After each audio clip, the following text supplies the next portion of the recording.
Magandang araw mga boss, dito na tayo sa last part na ang problema nga ni customer 'pag napadaan siya sa lubak, meron itong langit-ngit. Tapos 'pag inapakan niya naman yung brake pedal, nagtataas-baba siya. Kaya naman pala nagtaas-baba yung brake pedal niya 'pag inaapakan dahil nga sa itong wheel bearing niya, yung outer, kalug na. Kaya nga kung makikita niyo itong outer race na bago, kinakabit ko na yan. Sa paglagay niyan mga boss, nakita niyo naman 'di ba, napakasimple lang. Kumbaga basic na basic at kayang-kaya niyo kung kayo ang gagawa. Papatong nyo lang naman itong lumang outer race dito sa bago, tsaka nyo ngayon paluin itong sinsel. Pasok na itong bagong outer race nyo. Tapos baligtarin nyo na yan. Punasan nyo muna itong loob ng wheel hub. Dapat malinis yan pag nilagyan nyo siya ng grasa. Pag nilagyan nyo naman siya ng grasa mga boss dito sa loob, ikalat nyo yung grasa. Okay lang kung maparami kayo ng lagay dahil sa isusukan niya naman yung sobra. Tapos ito namang inner bearing niya mga boss dahil sa okay pa yan, wala pa siyang kalog. Makikita nyo, nire-repack ko lang yan para mapasukan nga ng grasa itong loob ng bearing. Pag nasiksikan nyo na ng grasa yan, pwede nyo na ngayon ilagay yan dito sa wheel hub. Ilapat nyo siya ng maayos, na pag okay na, pwede mo na ngayon ilagay itong grease seal niya. Sa paglagay nyo mga boss, nakita nyo, di ba? Dahan-dahan ko lang naman pinalo itong gilid ng grease seal, tapos pag lumapat na siya or pantay na, o pinunasan ko ngayon itong rotor disc, tapos binaligtad ko yan, syempre ikinalat ko ulit yung grasa dito sa kabilang side, dito sa loob nga ng wheel hub, tsaka ako ngayon ire-repack na itong bagong wheel bearing, yung outer yan mga boss. Sa pag-repack niyan mga boss, yung procedure, siksikan nyo ng grasa yung loob nitong wheel bearing, at pag okay na, pwede mo na ngayon ilagay yan. Tapos kuha ka ulit ng malinis na basahan. Kailangan punasan mo ng maigi itong rotor disc. Matanggal dapat yung grasa na kumapit dyan. Bago mo isuksok yan dun sa spindle niya. Pag okay na, pwede mo na ngayon i-position yan mga boss para mailagay mo siya dito sa spindle. Siyempre, importante yung spindle, pati yung plate niya, nilinis nyo. Ayan mga boss, itutusok ko na itong wheel hub niya dito sa spindle. Tapos, pwesto ko muna itong camera mga boss. Tsaka ako ngayon ilagay itong washer niya. Ayan, yung washer. Yung washer nga pala mga boss, pag nilagay niyo yan, meron siyang guide. Kaya susundin niyo yun. Tapos pwede niyo na ngayon ilagay itong adjusting nut niya. Pag hinigpitan niyo to sir, ganito gagawin mo ha. Gabi tubo. Pero kung meron ka namang yabi katala, pwede naman eh. Katana pa yun. Basta nila kasi pag yabi tubo. Pitan mo muna siya. Yan, pit. Higpit na. Okay. Diba, mahigpit na. Ikutin mo. Di ba, maluwag pa rin pag inikot mo. Oo. O, ikutin mo lang siya ng ganun. Tapos, higpit. Luluwag yan. Tignan mo. O, di ba?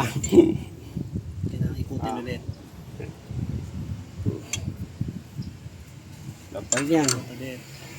Di ba? Okay. Hanggang sa... Lumalapat siya eh. Parang lumalapat eh. Palit. Meron pa rin.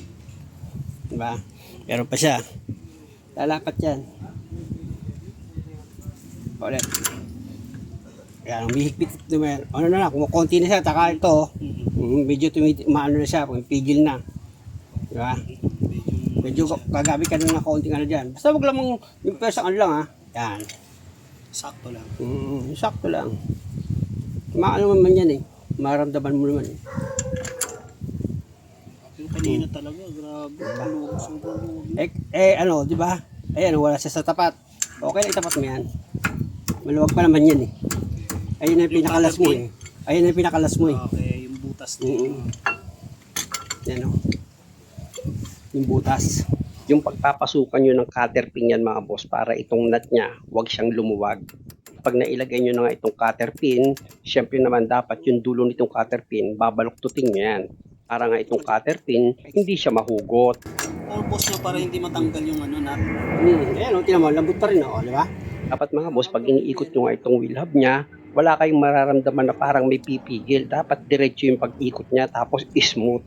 Ibig sabihin, good talaga yung inner bearing niya na kahit hindi ko pinalitan. Tapos pwede mo na ngayon isunod sa ilalagay itong brake caliper holder. Meron niyang 2 bolt na number 17. Kung makikita nyo, naipakapit ko na yung 2 bolt. Tapos chinek ko itong sliding pin bolt niya. Okay naman siya, hindi siya stack up. Kaya gumamit na ako dyan ng box wrench sa number 17 para ma-final ko na nga yung higpit dito sa 2 bolt ng brake caliper holder. Nakita nyo naman, pinalo ko pa yan para siguradong mahigpit. Pag okay na, pati itong brake pad nyo mga boss, total natanggal nyo na rin yan, linisan nyo na rin. Kailangan talaga yung tumigas dito sa ibabaw ng brake pad nyo, matanggal. Kasi yan yung pinanggagalingan minsan na pag tinapakan mo yung brake pedal, gagano. Kaya importante na, linisan mo na rin itong brake pad.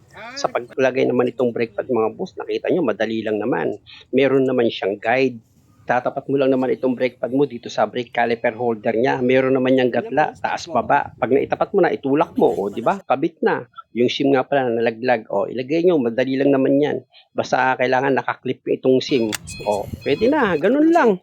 Kita nyo naman kung ganitong klase yung sasakyan nyo, basic na basic, di ba? Tsaka nyo ngayon ilagay na itong brake caliper niya. O sa paglagay ng brake caliper, mga boss, napakadali lang. Siyempre naman, yung paglalagyan mo ng bolt, itapat mo yan dito sa sliding pin niya kasi nga nakakaapit yan dito sa sliding pin itong dalawang bolt na number 14. Ayan mga boss, so kung makikita nyo na ilagay ko na yung isang bolt sa taas at ito naman yung sa baba. Tapos impakin nyo na yan gamit yung socket wrench na number 14 para nga may final nyo na yung higpit dito sa dalawang bolt ng brake caliper nyo. At dahil sa okay na, ipadiretso ko na yung manibela. Tapos pwede ko na ngayon ilagay itong center cap niya. Dito sa paglagay ng center cap mga boss, siguraduhin yung hindi matatanggal yan. Maganda dyan para patibay yung pagkakalagay nyo ng center cap, ibukan nyo ng kaunti bago nyo nga ilagay dito sa wheel hub niya. Ganun ang diskarte yan mga boss para hindi matanggal itong center cap habang umiikot yung gulong. Tapos gamit ka ng basahan para kung may mga natirang grasa-grasa, matanggal.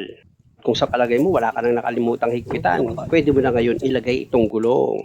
Basta siguraduhin mo lang yung mga nut niyan na higpitan mo siya ng maayos. Sa bagay ito namang gamit ko mga boss yung impact ko. Magandang klase yan. Hindi pa yung sumablay. Ilang taon na sa akin yan? 3. Bauer! Malakas! Matibay! Makakasahan! O diba? Pinakilala ko pa sa inyo. I-check ko na nga itong gulong. Wala, di ba? Wala nang galaw, wala nang gulong, di ba? Katulad kanina, gumagano na eh.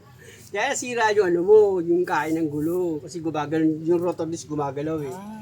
Ayan, wala na uga oh. Di ba? Kaya yung brake pedal mo, pag nagpipreno ka, Smooth na.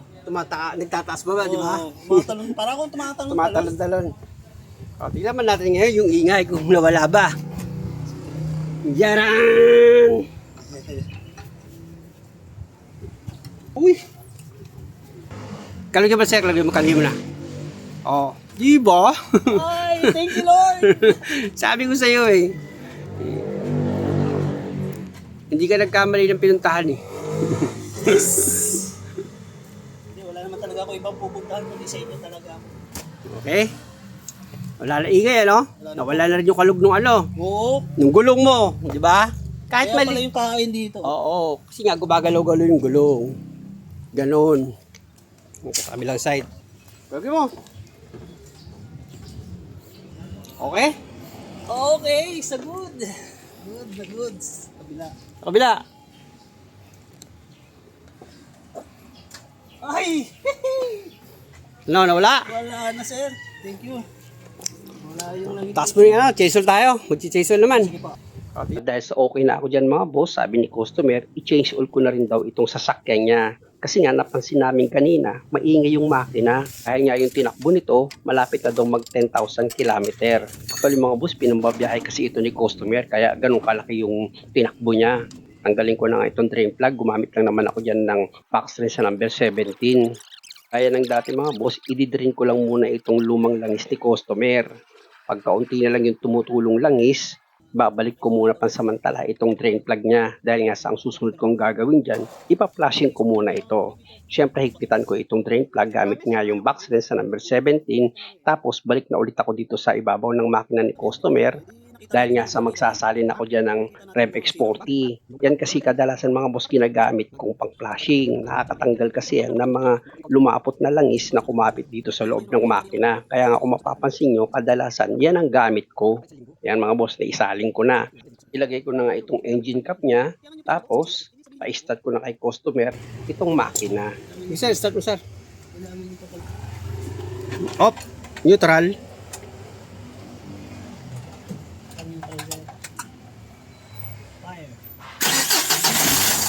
Pag napa-start nyo na itong makina, hayaan nyo lang siyang nakamino. Hindi nyo siya kailangang i-revolusyon. Dapat naka-idle lang siya hanggang sa makonsume nyo yung 5 minutes na naka-start niya itong makina. Dahil nga sa naka 5 minutes na ako, Isip ko na makina. after ko nga ma-switch off yung makina, balik na ulit ako dito sa ilalim ng sasakyan ni customer para maluwagan ko ulit yung drain plug. Gamit niya itong box wrench na number 17. Dahil maluwag niyan mga boss, kung makikita nyo, kinamay ko na yan para tuluyan ko nang matanggal yung drain plug. Nakita nyo mga boss, na-flashing ko na yan. Pero yung langis niya, malapot pa rin. Kaya tanggalin ko muna itong oil filter na luma mga boss. Gamit ko nga itong oil filter wrench ko. Sa pagtanggal ng oil filter mga boss, nakita nyo, pinihit ko lang yan pakaliwa. Pag maluwag na yan at kaya ng kamay nyo para pihitin, o pwede nyo ng kamay nyo mga boss para tuluyan nyo ng matanggal itong lumang oil filter. Tapos hayaan nyo lang tumutulo itong langis na galing nga dito sa base ng oil filter niya. Ayan o, kita nyo, ang dami pang tumutulo. Hintayin nyo maubos yan. At para maganda mga boss, hahanginan ko yan para masaid yung lumang langis dito sa loob ng oil pan. Ayan o. Yan, sarap ko na. Ano, mahina lang. Kanina, lakas eh. Lakas, lakas. Ano lang yan? Lakas na namin eh. Dumi, no? 10,000 ba naman? Konti na lang, 10,000 eh. Masunungin ako, konti sinabi eh. Yan mga boss, nasaid na siya. Pwede ko na ngayon ilagay yung drain plug. Siyempre naman, punasan ko muna itong oil pan, yung pagkakabitan ko nga ng drain plug. Tsaka ako ngayon ilagay na itong drain plug, ipinakahapit ko na yan sa thread niya. Tapos, higpitan ko na yan gamit niya itong box wrench na number 17. Iangat ko yung camera mga boss para makita nyo yung paglalagyan ko ng bagong oil filter. Nakita nyo, di ba, pinunasan ko muna yan bago ko ilagay yung bagong oil filter. Importante kasi mga boss, malinis yan. Yan. Pag malinis na, pwede nyo na ngayon ilagay itong bagong oil filter. Siya nga pala mga boss, itong o-ring ng bagong oil filter, pahiran nyo lang ng kaunting langis para kung sakaling higpitan nyo siya, hindi pumilipit yung o-ring yan na pwede yung panggalingan ng leak. Dahil nga sa medyo pagod na rin ako mga boss, gumamit na ako dyan ng oil filter wrench para ma-final ko na yung higpit dito sa bagong oil filter. Siyempre naman mga boss, sa paghigpit na gagawin nyo nga dito sa bagong oil filter, alalay lang, wag naman sobra-sobra sa higpit. At pag okay na, balik na ulit ako dito sa ibabaw ng makina ni customer para nga magsalin na ako ng bagong langis. May nakaready si customer na 6 liters pero hindi ko muna isasalin lahat yan. Lagay ko na itong imbudo mga boss. At ito nga pala yung bagong ipakikilala ko sa inyo, bagong langis siya ng Petron. RevX UB Express AB Duty. Pangkargahan talaga yan mga boss. Gaya nga nitong sasakyan ni customer na ginagamit niya talaga na pangkargahan. Sabi ko nga kay customer, subukan niya natin yan kung tatahimik yung makina kapag yan ang ginamit natin. Bali magsasalin lang muna ako dito sa makina ni customer ng 5 liters mga boss. Ayan, kalahati na lang dahil nga sa naka 5 litro na ako, kalahati na lang nilagay ko dyan. Tapos, punta muna ako dito sa dipstick niya, huhugutin ko yan. Kaya lang nagulat si customer mga boss dahil nga sa ang linis daw nitong langis niya after ko ma-change oil. Grabe, tingnan langis mo, no?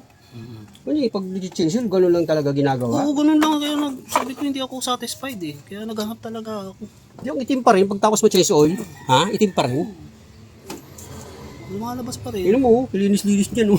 Hindi malinis. Yung ano, may itim pa rin hanggang dito eh. Oo, puro Ayun, itim oh. pa rin. Oo, Ayan, oh, linis niya, no? Oh. puti oh. Yun, oh. Diba?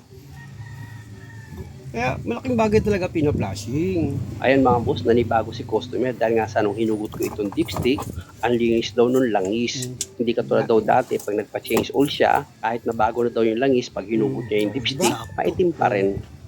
Ba? Bahala ka na magdagdag, ha? Check ko na yung kinabukasan eh. Yan yung sinasabi ko sa inyo mga boss na malaking bagay yung nagpa-flashing kayo at syempre naman, depende pa rin yan sa gumagawa. Ilagay ko na itong engine cap, tapos ipa-start ko na itong makina.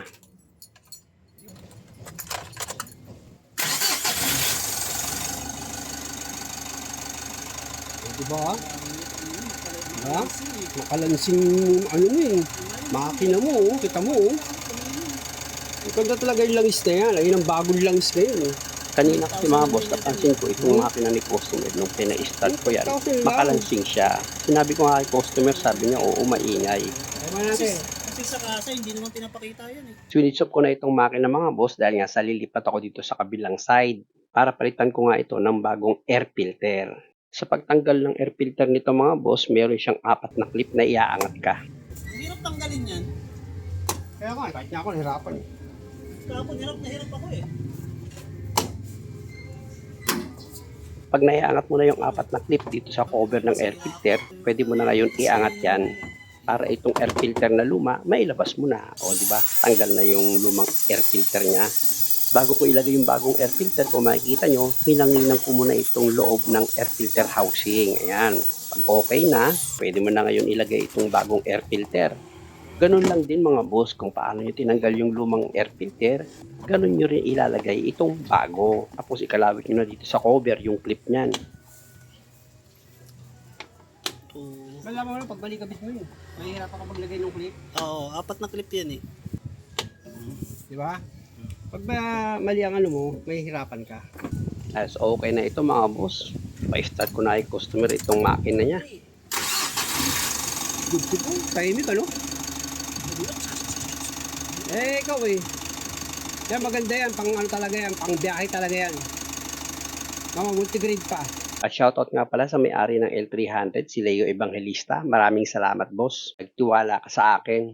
Muli mga boss, dahil sa okay na itong sasakyan ng customer, hanggang dito na lang. Sana nakakuha kayo ng idea at kung maaari, huwag niyo naman sanang kalimutang mag-subscribe sa channel ko. Maraming salamat.